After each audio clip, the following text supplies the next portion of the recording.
हिंदू होने के नाते, एक सनातनी होने के नाते माननीय अध्यक्ष जी, हम तो ये कहते हैं कि न्यायालय किसी भी मंदिर पर सर्वे का अगर कोई आदेश करती है तो मैं नहीं समझता कि किसी भी सनातनी, किसी भी हिंदू को कोई आपत्ति होगी। हमने किसी के धर्मस्थल तोड़ के अपने धर्मस्थल नहीं बनाए। करें, जहां करना हो सर्वे करें। हम कभी गुम्मा अद्धा नहीं चलाएंगे, हम पत्थरबाजी, हम न्यायालय के निर्णय का सम्मान करेंगे। न्यायालय ने किसी सर्वे का आदेश दिया तो उस आदेश को पलटने के लिए क्या तरीका है? उससे बड़ी अदालत में जाए कि सड़क पे खड़े होकर के पत्थर प्रशासन के ऊपर और पुलिस के ऊपर चला जाए। इस सदन की कार्रवाई लाइव देखी जाती है, रिकॉर्ड रहता है। माननीय नवाब साहब हमारे बहुत अच्छे मित्र हैं, साथ में मंत्रिमंडल में भी रहे। पहली बात तो ये स्पष्ट हो जानी चाहिए कि जो सर्वे हो रहा है वो न्यायालय के आदेश पे हुआ है।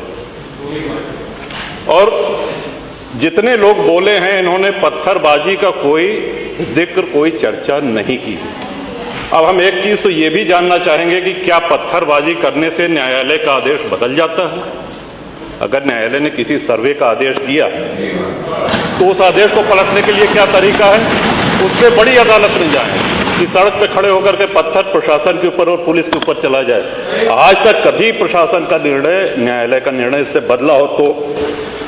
दूसरा, श्रीमान, पुलिस और प्रशासन के लोग जो घायल हुए हैं उनके प्रति किसी ने कोई पीड़ा, कोई चिंता व्यक्त नहीं करी। बहुत गंभीर मामला है ये। ठीक उसी तरह है जैसे बहराइच में 22 साल का एक नौजवान राम गोपाल मिश्र, 4 महीने पहले शादी हुई थी, उसकी हत्या कर दी गई। इतनी निर्मम हत्या करी गई, इतनी गोलियां शरीर में मारी गई, हाथ के नाखून भी निकाल लिए गए।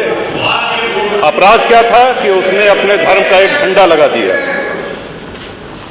श्रीमान, इसी चर्चा में एक बड़ा रोचक तथ्य सामने आया।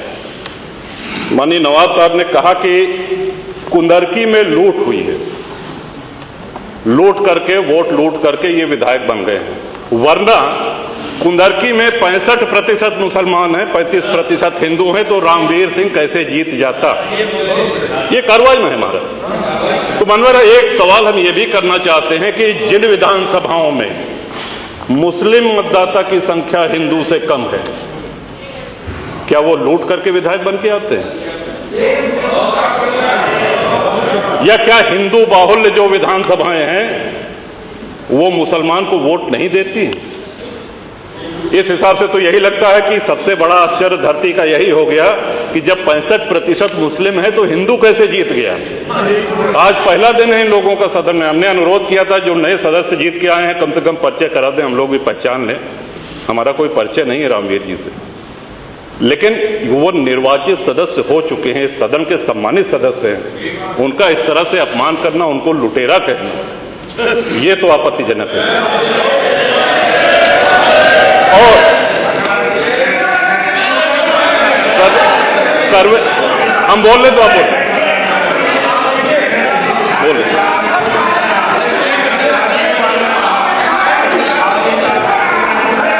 माननीय अध्यक्ष जी, 2 मिनट में अपनी बात समाप्त कर रहा हूं। 2 मिनट में अपनी बात समाप्त कर रहा हूं। हम लोगों ने भी बड़े धैर्य से सुना। तो इस सदन का एक क्राइटेरिया, एक मापदंड क्या ये तय मान लिया जाए कि जहां हिंदू अधिक है वहां हिंदू विधायक को ही जीतना चाहिए, मुस्लिम विधायक सिर्फ वहीं से जीतना चाहिए जहां मुस्लिम की आबादी 50% से अधिक है? अगर ऐसा नहीं हुआ तो ये मान लिया जाए कि वोटों की लूट हो रही है या विधायक लुटेरा बन के वोट को लूट करके जीत करके आया है, बेईमानी से आया है। तो श्रीमान, ये तो इन शब्दों को कार्रवाई से हटाया जाना चाहिए। ये सदन के विधायक का अपमान है। और एक बात और कही गई कि सर्वे शांतिपूर्ण चल रहा था।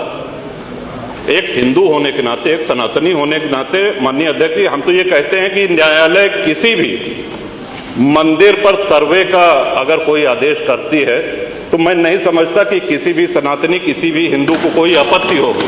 हमने किसी के धर्मस्थल तोड़ के अपने धर्मस्थल नहीं बनाए। करें, जहां करना हो सर्वे करें। हम कभी गुम्मा अद्धा नहीं चलाएंगे, हम पत्थरबाजी, हम न्यायालय के निर्णय का सम्मान करेंगे। तो शासन का काम, प्रशासन का काम तो न्यायालय के निर्णय को लागू कराना होता है। तो इसलिए माननीय अध्यक्ष जी, इस पे चर्चा कराई जाए।